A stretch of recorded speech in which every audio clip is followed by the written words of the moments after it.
You are a fluke. You are a separate event. And you run from the maternity ward to the crematorium, and that's it, baby. Now, why does anybody think that way? There's no reason to, because it isn't even scientific. It's just a myth. And it's invented by people who wanted to feel a certain way. They want to play a certain game. Camus said there is only really one serious philosophical question, which is whether or not to commit suicide. Should you or not commit suicide? This is a good question. Why go on? And you only go on if the game is worth the candle.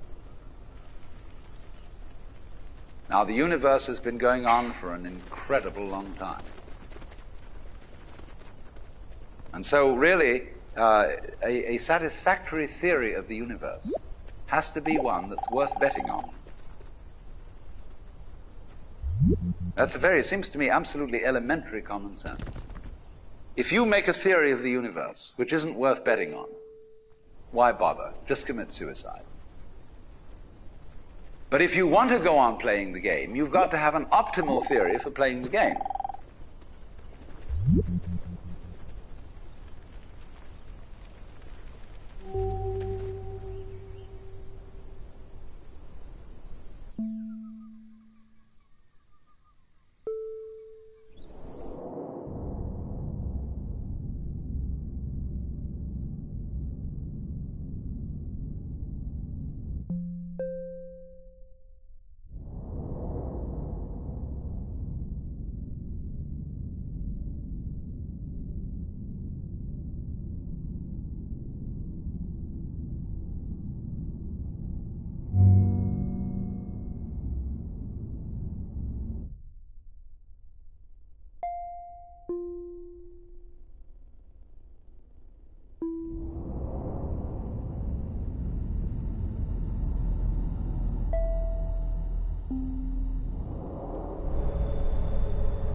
if there is any such thing at all as intelligence and love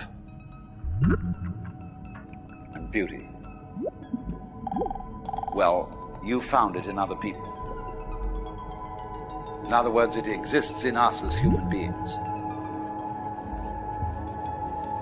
And as I said, if it is there in us, it is symptomatic of the scheme of things. We are as symptomatic of the scheme of things as the apples are symptomatic of the apple tree or the rose of the rose bush.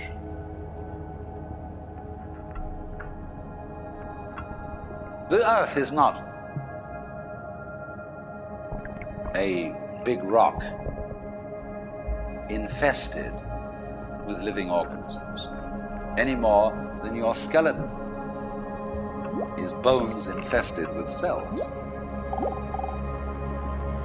The earth is geological, yes, but this geological entity grows people. And our existence on the earth is a symptom of the solar system and its balances, as much as the solar system in turn is a symptom of our galaxy. And our galaxy in its turn is a symptom of the whole company of galaxies. Goodness only knows what that's it.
when, as a scientist, you describe the behavior of a living organism,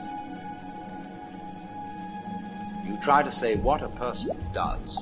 It's the only way in which you can describe what a person is. Describe what they do. Then you find out that in making this description, you cannot confine yourself to what happens inside the skin. In other words, you can't talk about a person walking unless you start describing the floor. Because when I walk, I don't just dangle my legs in empty space. I move in relationship to a room. And so in order to describe what I'm doing when I'm walking, I have to describe the room. I have to describe the territory. So in describing my talking at the moment, I can't describe this just as a thing in itself, because I'm talking to you. And so what I'm doing at the moment is not completely described unless your being here is described also. So if that is necessary, if, in other words, in order to describe my behavior, I have to describe your behavior and the behavior of the environment, it means that we've really got one system of behavior.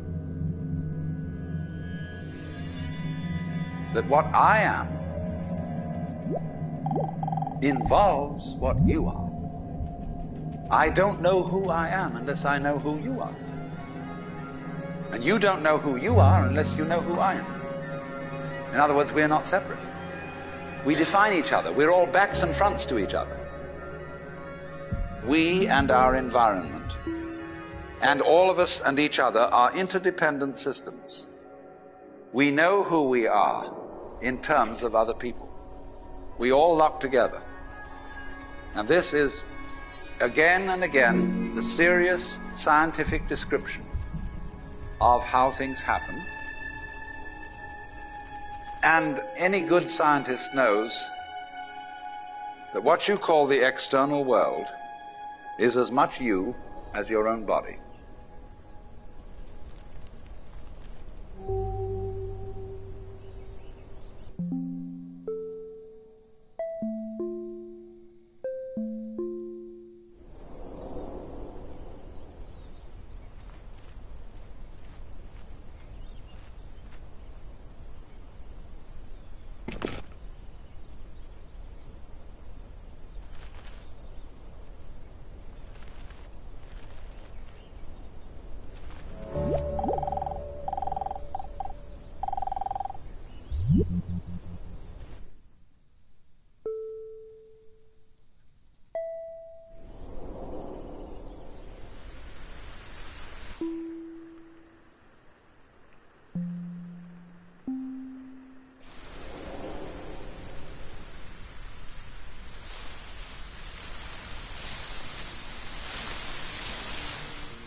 Your skin doesn't separate you from the world. It's a bridge through which the external world flows into you, and you flow into it.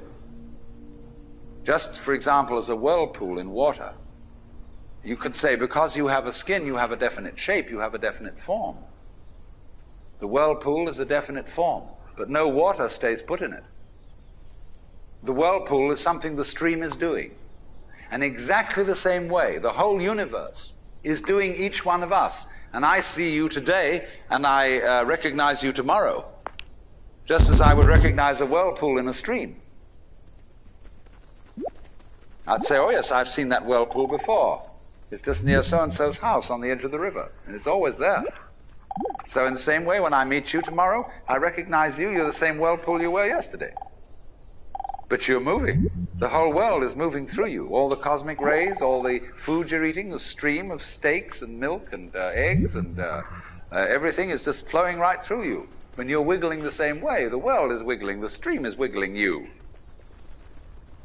But the problem is, you see, we haven't been taught to feel that way. The myths underlying our culture and underlying our common sense have not taught us to feel identical with the universe, but only parts of it, only in it, only confronting it, aliens. And we are, I think, quite urgently in need of coming to feel that we are the eternal universe, each one of us. Otherwise, we're going to go out of our heads. We're going to commit suicide, collectively, courtesy of H-bombs. And, all right, supposing we do, well, that will be that, and it'll be life making experiments on other galaxies. Maybe they'll find a better game.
I wonder if it's ever struck you how curious a thing it is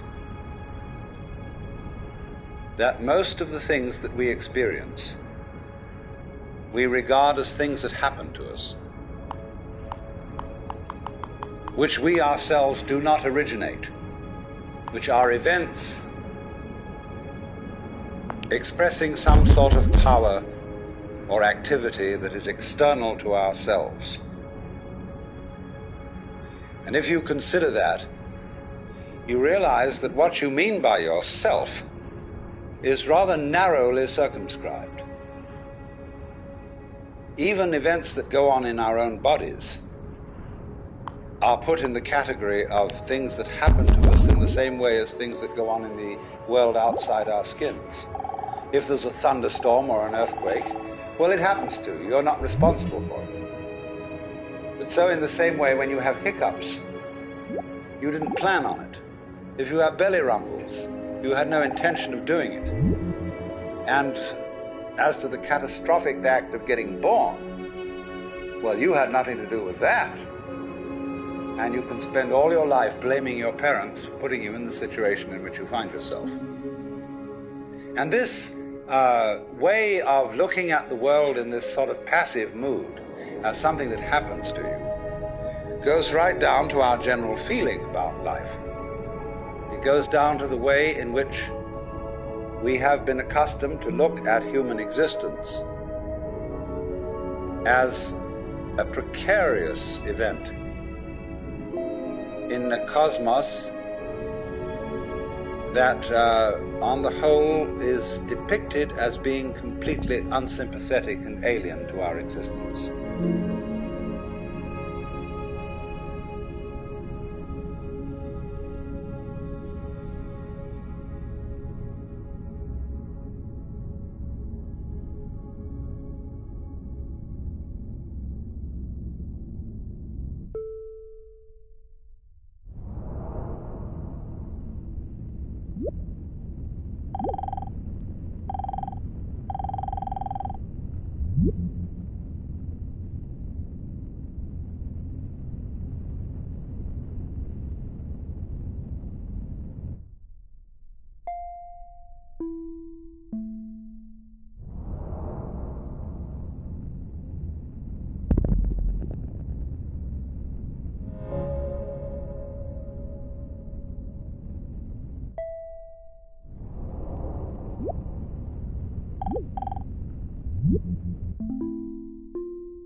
If you're reared with a 20th century, or shall we say an early 20th century common sense, which is based on the philosophy of science of the 19th century, you regard yourself as an accident, a biological accident, in a stupid universe, which is mechanical, but has no feelings.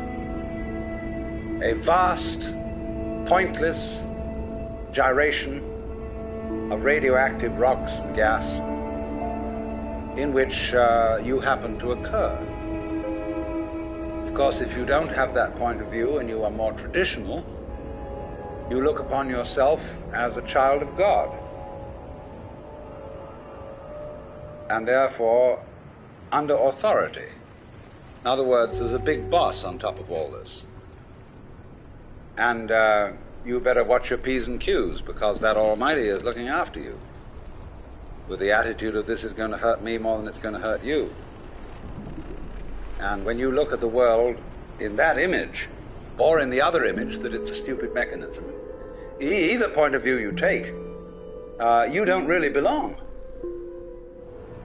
You're not really part of all this. Or to put it in the strongest possible way, it is quite alien to our thought that the external world, which is defined as something that happens to you, and your body itself as something that you've got caught up with, it is quite alien to consider all that as you yourself. Because, you see, we have such a myopic view of what oneself is.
Now, we come here to an extremely important principle, which is the different points of view you get when you change your level of magnification. That is to say, you can look at something with a microscope and see it a certain way. You can look at it with the naked eye and see it in a certain way. You look at it with a telescope and you see it in another way. Now, which level of magnification is the correct one? Well, obviously, they're all correct. They're just different points of view. When we examine our bloodstreams, under a microscope, we see there's one hell of a fight going on. All sorts of microorganisms are chewing each other up. And if we got overly fascinated with our view of our own bloodstreams in the microscope, we should start taking sides, which would be fatal, because the health of our organism depends on the continuance of this battle. What is, in other words, conflict at one level of magnification is harmony at a higher level. Now, could it possibly be, therefore, that we, with all our problems, conflicts, neuroses, sicknesses, political outrages, wars, tortures, and everything that goes on in human life, are a state of conflict which can be seen in a larger perspective as a situation of harmony?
And you can say, aha, at last I see, I got the point.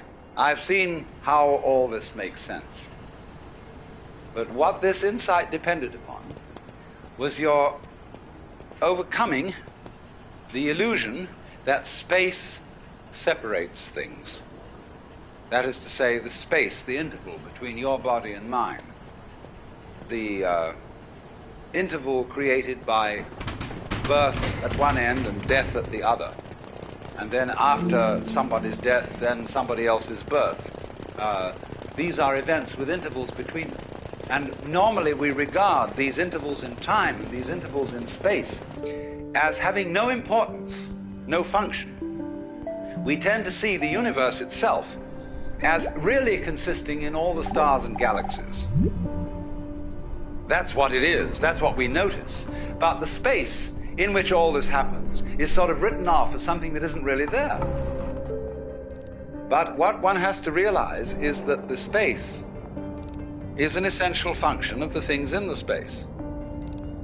After all, you can't have separate stars unless there is a space around. Eliminate the space and you will see you couldn't have this phenomenon at all. And vice versa. You couldn't have the space. They wouldn't be there in any sense whatsoever if there weren't the bodies in it. So the bodies in the space and the space are two aspects of a single continuum. They're related together in exactly the same way as a back and a front. And you just don't get one without the other.